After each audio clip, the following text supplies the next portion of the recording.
Lately, we had received some, question regarding Binance Leveraged Token in particular. What are they exactly, and is they Sharia compliant or not? So, I think the first thing to understand is that leverage token initially was created by FTX. Structure with the Binance leverage token might be more or less similar, if not completely similar. I haven't looked into proper details. But what are leverage tokens themselves? Well, leverage tokens, basically the idea is that they give you exposure to the crypto market. They give you a leverage exposure to the crypto market. What that means then is that you are able to have a larger exposure to the market than the deposit that you have initially put. So, like for example, as an example, let's say you put down as a deposit £10,000, for example, to trade, then you'll be able to trade with maybe £30,000 or £40,000, depending on what the offer is. Now, this is kind of very similar to margin trading, right? Where you're kind of borrowing funds to be able to trade. But they say, the key differences here with leverage token and margin is that in the leverage structure, in leverage token structure, there's no actual collateral needed to do the trade, and that supposedly there's no, liquidation ever happening. Like, because, on margin, when you trade on margin, then, like your position can get liquidated, right? So, but apparently with the leverage token trading, that doesn't happen. But these are kind of minor details. I mean, like you can go online and look into it, understand it properly. From a Sharia perspective, this does not really matter. What we need to look at is how the token itself, what is the actual contract behind it, behind the leverage token. Is there any form of Ribah involved? So we all know that leverage is a form of lending, right? You are borrowing, and whenever borrowing and lending activities are concerned, from a Sharia perspective, we need to ensure that there's no Ribah, there's no interest involved. But one thing, first of all, we need to look at is in the case of the Binance leverage tokens, what do they actually represent, right? So according to the Binance website, each token represents a position. It represents in the position in the perpetual future market. Now, you know that Binance has what we call a perpetual future market.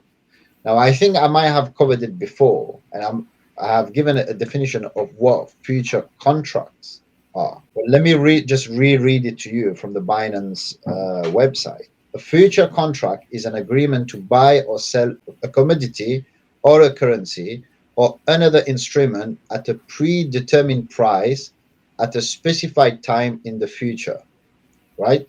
So basically, two parties are agreeing to buy and sell some asset, but the exchange doesn't happen there. It doesn't happen on the spot. It will take place in the future, right? The entire exchange. From a Sharia perspective, these sort of contracts are not Sharia compliant, because when you are buying something, you must either exchange, depending on the type of asset you are trading.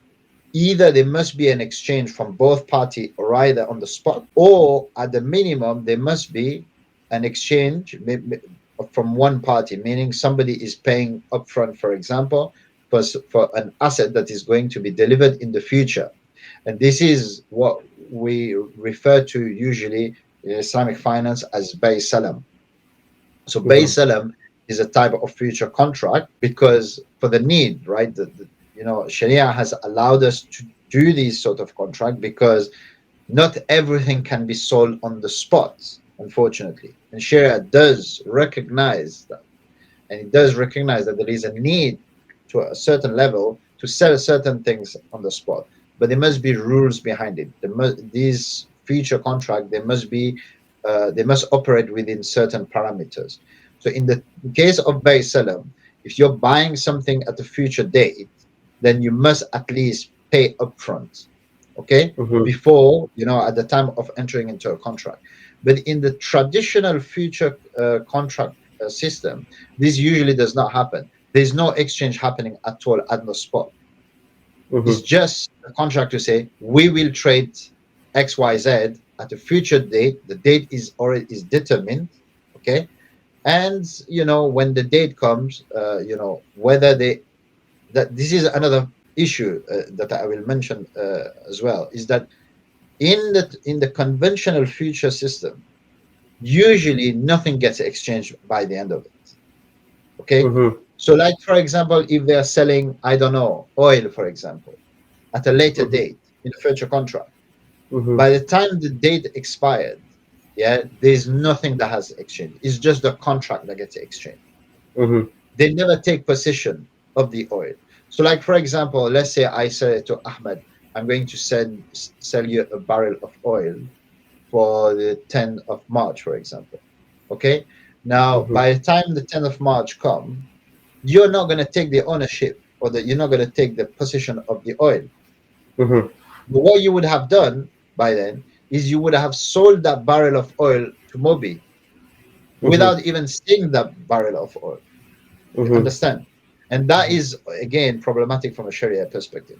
And this is what usually happen in traditional futures system. Now, when we're talking about perpetual future contract, in the case of Binance, there's another difference with a traditional future, is that the dates never expired.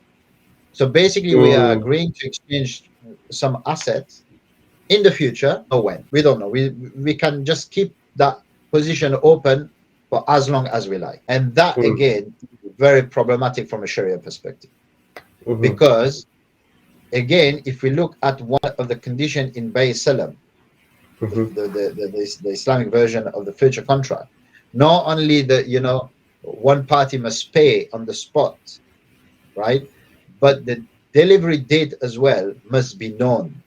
Okay, it must be known. If ever the person cannot deliver the asset on the agreed date, then the first party can actually break the contract. Okay, they can say, okay, I want a refund. If you're not going to stick to the agreed date, then I want a refund. They can do that. So the date, mentioning the date is very, very important, and that does not happen in the perpetual futures of Binance.